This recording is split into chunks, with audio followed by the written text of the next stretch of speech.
High, আমার নাম স্বাক্ষর আহমেদ এবং আমি আপনাকে আজকে 5টা উপদেশ দিব, যেই উপদেশগুলো আমি আমার লাইফের আর্লি স্টেজে যদি পেতাম এবং ওগুলো মেনটেন করতাম তাহলে এখন খুবই ভালো হতো। যদিও আমি এখন এগুলো ফলো করি, বাট আমার আগে থেকেই করা উচিত ছিল। সো বেশি কথা বলবো না, ভিডিও শুরু করবো। Ready, 1 2 3 start. নাম্বার 1, সব থেকে উইয়ার্ড লাগতে পারে আপনার কাছে, নিজের শরীর ও স্বাস্থ্যের যত্ন নাও। এটা খুবই গুরুত্বপূর্ণ।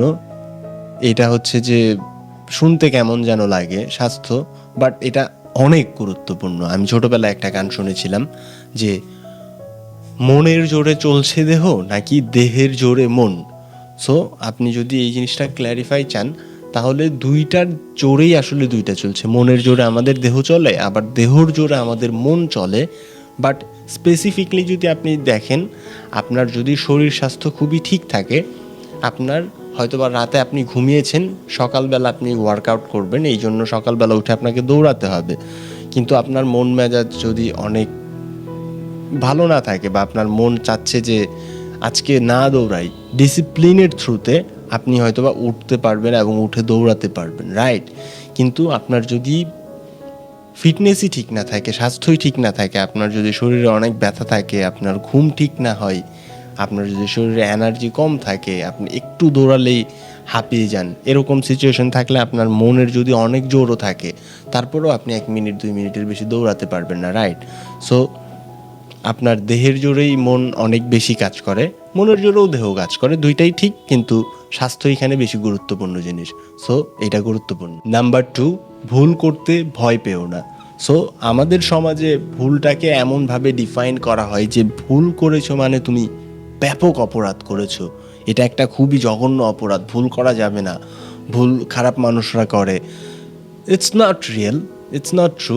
সো আপনি ভুল করেন, অবশ্যই ভুল করেন, কিন্তু একই ভুল আপনি বারবার করবেন না, একবারের বেশিই করবেন না। আপনি যদি একবার ভুল করেন, জিনিসটা ভুল, এবং আপনি যদি ভুল দ্বিতীয়বার সেম একই ভুল করেন তাহলে এটা আপনার মিস্টেক, আপনি এটা ইচ্ছাকৃতভাবে করেছেন। হ্যাঁ, তো আমরা ভুলটাকে খারাপভাবে দেখব না। আপনি যতই বই পড়েন, আপনি যতই প্র্যাকটিক্যাল লাইফে অনেক কিছু থিওরি শোনেন বা দেখেন, বোঝেন, সব কিছুর শেষে, দিন শেষে আপনাকে জিনিসটা করতে হবে, এবং করতে গেলে যখন আপনি ভুল করবেন তখনই মূলত আপনি জিনিসটা শিখবেন। সো ভুল করা একটা খারাপ জিনিস, এই আইডিয়া থেকে বের হতে হবে এবং বেশি বেশি শিখতে হবে, এই জন্য বেশি বেশি ভুল করতে হবে, বাট একই ভুল বারবার করা যাবে না। উপদেশ নাম্বার 3, উপদেশ নাম্বার 3টা কি? আপনার আশেপাশের পরিবেশ আপনার মতো করে সেট করুন। আপনি আপনার আশেপাশের যে এনভায়রনমেন্টটা আছে, আপনি কাদের সাথে চলাফেরা করবেন, আপনি কেমন হতে চান, এগুলো ম্যাটার করে আসলে। আপনি যদি চান যে আপনি খুবই রিচ পিপল হবেন, অথবা আপনি চান আপনি একজন সাধু হবেন, সো আপনি যদি সাধু হতে চান এবং রিচ পিপলদের সাথে চলাফেরা করেন, তাহলে আপনি কখনোই সাধু হতে পারবেন না, আপনি দিন শেষে গিয়ে রিচ হয়ে যাবেন। এবং আপনি যদি রিচ হতে চান কিন্তু সাধু টাইপের লোকজনের সাথে ঘুরেন, যারা গাঁজা খায় বা অনেক ধরনের ধ্যান, অনেক ধরনের এই ধরনের কাজপত্র করে, তাহলে তাদের সাথে যদি আপনি ঘোরাফেরা করেন, একটা সময় তাদের মতন আপনি হয়ে যাবেন। সো আপনার লাইফে আপনার বন্ধু বান্ধব সব কিছু আপনার চুজের মতন হতে হবে, যে আমি এরকম লাইফ চাই এবং আমার এনভায়রনমেন্ট, আমার আশেপাশের পরিবেশটা এরকম করে করব। আদারওয়াইজ আপনি হতে চান একরকম, আপনি ঘুরেন আবার আরেক ধরনের মানুষের সাথে, এইটা অনেক বড় ডিফিকাল্টিস তৈরি করে। সো আপনি যেমন হতে চান, যা হতে চান, ওই লাইফ অনুযায়ী প্ল্যান করে আপনার এনভায়রনমেন্ট সেট করতে হবে। নাম্বার 4, আর্থিক স্বাধীনতা এবং ইনভেস্টের গুরুত্বটা বোঝেন। আর্থিক স্বাধীনতা যে কী একটা জিনিস, এটা আপনি জাস্ট কল্পনাও করতে পারবেন না। আপনি যদি এখন লাইফের এই স্টেজে থাকেন যে বাবা মার থেকে টাকা পয়সা নিয়ে ঘোরাফেরা করেন, সো এইটাতে আসলে কোনো মজাই নাই। আপনি বাবা মার কাছ থেকে যতদিন পর্যন্ত টাকা পয়সা নিয়ে ট্যুর দিবেন, ততদিন পর্যন্ত আপনি আসলে রিয়েল ট্যুরের মজাটাই পাবেন না। বা যে কোনো কিছু করেন, আপনি বাবা মার থেকে টাকা নিয়ে হয়তো বা রিক্সা দিয়ে কলেজে যান, কিংবা বাইক কিনেছেন, সেই বাইক ঘোরেন, আপনি বাইক দিয়ে গার্লফ্রেন্ডের সাথে ডেট করেন, এগুলোতে একদম বিন্দু পরিমাণের মজা নেই। জাস্ট আপনি যেদিন থেকে নিজে ইনকাম করা শুরু করবেন, নিজের টাকা খরচ করা শুরু করবেন, নিজের টাকা খরচ করে আপনি আপনার বাবা মার জন্য কিছু করবেন, সেই দিন দেখবেন যে একটা ডিফারেন্ট টাইপ অফ অনুভূতি আপনার মধ্যে কাজ করছে। আপনি এমন অনুভূতি কখনোই কল্পনা করতে পারবেন না। সো আপনি আর্নিং করা শিখেন।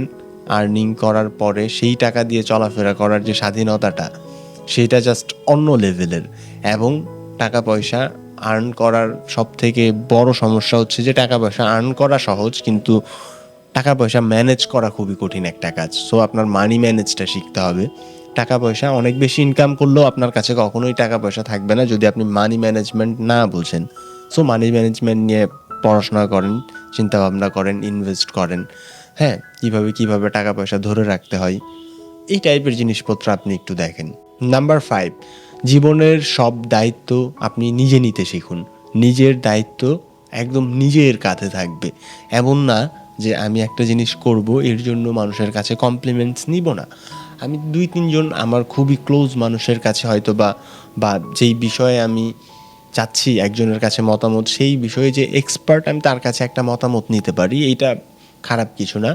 বাট নিজের সিদ্ধান্ত নিজে নিব। আমি এই শার্টটা আমার পছন্দ, আমি এই শার্টটা কিনবো, এবং এইটা কিনলে লোকে কী ভাববে এগুলো ম্যাটার করা যাবে না। সো এক্সপার্ট না যারা, তাদের কমপ্লিমেন্ট বা ব্যাড নেগেটিভিটি, হ্যাঁ, এই জন্য আপনি থেমে থাকবেন না। নিজের সকল ধরনের দায়িত্ব আপনি নিজে নেওয়ার চেষ্টা করবেন। আপনি কোন ইউনিভার্সিটিতে ভর্তি হবেন, আপনি মাস্টার্স করতে যাবেন কি না, আপনার লাইফে আপনি রিচ হতে চান কি না, বা সব কিছুই আপনি নিজে চুজ করবেন, এবং সেগুলো ক্যালকুলেশন করে দেখবেন যে আপনি যেটা ভেবেছেন, আপনার নিজের সম্পর্কে আপনি যেই দায়িত্বটা নিয়েছেন, সিদ্ধান্তটা নিয়েছেন, সেটা কি আসলে ঠিক কিনা ক্যালকুলেশন করেন।